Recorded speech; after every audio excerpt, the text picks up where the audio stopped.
दोस्तों राधे राधे। मैं हूँ संगीता यादव, अपने यूट्यूब चैनल पे आप लोग का स्वागत करती हूँ।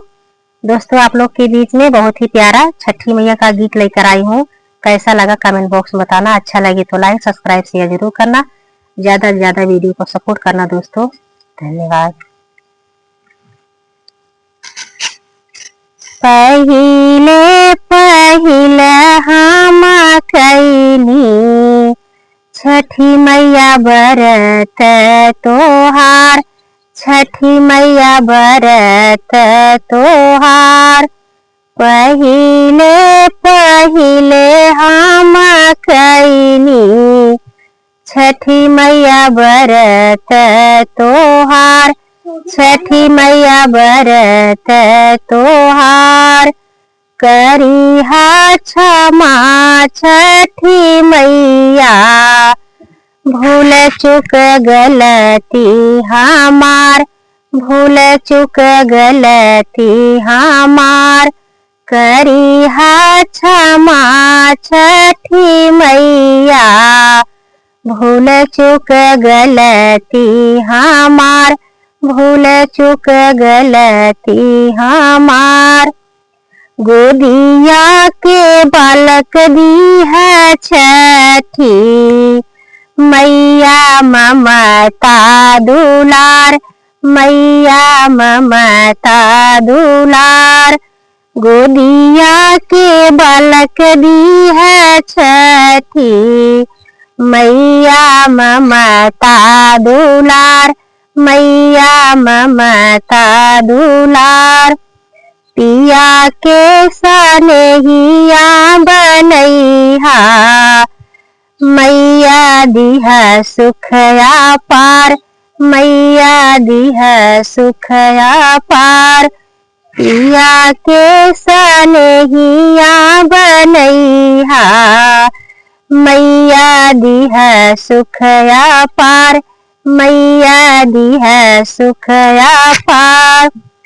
पहिले पहिले हम कैनी छठी मैया बरत तोहार, छठी मैया बरत तोहार। करिहा क्षमा छठी मैया, भूल चुक गलती हमार, भूल चुक गलती हमार। नारियल केरवा घवधवा, साजल नदिया किनार, साजल नदिया किनार। नारियल केलवा घवधवा, साजल नदिया किनार, साजल नदिया किनार। सुनिहाय रज छठी मैया, बाढ़े कुल परिवार, बाढ़े कुल परिवार। सुनिहाय रज छठी मैया, बाढ़े कुल परिवार, बाढ़े कुल परिवार।